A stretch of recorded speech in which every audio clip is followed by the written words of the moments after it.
అందరం కూడా ఎమ్మెల్యేలైనా ముఖ్యమంత్రులైనా ప్రమాణ స్వీకారం చేస్తాం. చట్టాన్ని గౌరవిస్తామని, రాజ్యాంగ ప్రకారం నడుచుకుంటామని, రాగద్వేషాలకు అతీతంగా పనిచేస్తామని ప్రమాణ స్వీకారం చేస్తాం.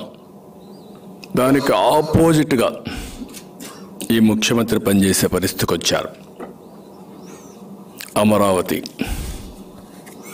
ఇది ఎక్కడి నుంచి వచ్చింది? చాలా క్లియర్గా రీఆర్గనైజేషన్ యాక్ట్ ఒకటి తయారైంది. రీఆర్గనైజేషన్ యాక్ట్లో చాలా ది ఆంధ్రప్రదేశ్ రీఆర్గనైజేషన్ యాక్ట్ 2014 ఇందులో చాలా విషయాలు పొందుపరిచారు. అవి నేను మాట్లాడడం లేదు. మెయిన్గా మీరు చూస్తే section 5 1 and 2 on and from the appointed day Hyderabad is the existing state of Andhra Pradesh shall be the common capital of the state of Telangana and the state of Andhra Pradesh for such period not exceeding 10 years. 10 సంవత్సరాలు విభజన జరిగిన తర్వాత తెలంగాణకి ఆంధ్రాకి common క్యాపిటల్గా ఉంటుంది. After expiry of the period referred to in subsection 1, Hyderabad shall be the capital of the state of Telangana and there shall be a new capital for the state of Andhra Pradesh. 10 ఏళ్ల తర్వాత ఆంధ్రప్రదేశ్కి కొత్త capital వస్తుంది. హైదరాబాద్ తెలంగాణకు ఉంటుంది. Explanation.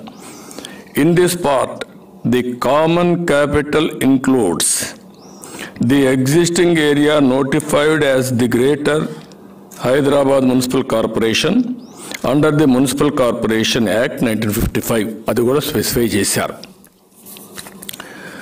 Number 6. The central government shall constitute an expert committee to study various alternatives regarding the new capital for the successor state of Andhra Pradesh and make appropriate recommendations in a period not exceeding 6 months from the date of enactment of the Andhra Pradesh Reorganization Act 2014. 6 నెలల లోపల committee వేస్తాం. Committee recommendations ఇస్తుంది. దాని ప్రకారం కొత్త రాజధాని నిర్ణయిస్తారు. ఇంత స్పష్టంగా చెప్పారు. ఇప్పుడు ఇక్కడికి వచ్చినప్పుడు మీరు ఒకసారి చూస్తే చాలా క్లియర్గా నిన్న కేంద్ర ప్రభుత్వం అఫిడవిట్ వేశారు సుప్రీంకోర్టులో. ఆ అఫిడవిట్లో point number 5 page number 2 accordingly in terms of section 6 of the Andhra Pradesh Reorganization Act 2014, the central government constituted an expert committee on 28/3/2014 under the chairmanship of K.C. Sivaramakrishna, IAS retired, to study alternatives for a new capital for the state of Andhra Pradesh. The said committee submitted its report on 30/8/2014, laying down broad guidelines which would require to be considered while selecting a new capital. The said report was sent to Government of Andhra Pradesh for necessary action. A true copy of the relevant extracts of the K. Sivaramakrishna is annexed here too and marked as Annexure 2 at page 8 to 11. ఇది supreme court కేసిన affidavit. క్లియర్గా శివరామకృష్ణయ్యని వేశారు. అది కూడా 28/3/2014 ఆయనను committee వేశారు. ఆయన report 30/8/2014 ఇచ్చారు. ఆ రిపోర్ట్ని రాష్ట్ర ప్రభుత్వానికి పంపించాం కన్సిడరేషన్కి. Subsequently government of Andhra Pradesh vide government dated 23/4/2015 notified that the capital city be named as Amaravati.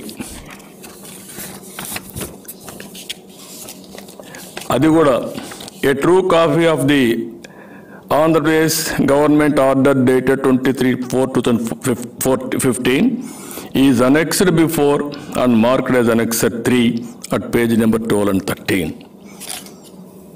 Process complete అయింది.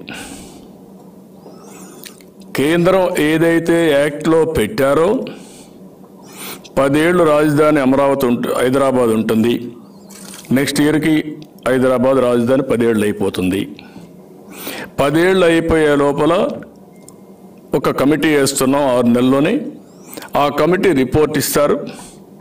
రిపోర్ట్ ఇచ్చిన తర్వాత ఆంధ్రప్రదేశ్ గవర్నమెంట్ పంపించాం. ఆంధ్రప్రదేశ్ అమరావతిని పెట్టారు. It is accepted. ఆ విషయమే ఇక్కడ కిందన కూడా రెండోది క్లియర్గా నిన్న రాజ్యసభలో విజయసాయి రెడ్డి మీ ఎంపీ, మీ పార్లమెంటరీ లీడర్ ఆస్క్డ్ ఏ క్వశ్చన్. వాళ్ళు ఇక్కడ చెప్పింది మొత్తం as for the section 5 and 6 of the Andhra Pradesh Reorganization Act 2014, the central government constituted an expert committee to study alternatives for a new capital for the state of Andhra Pradesh and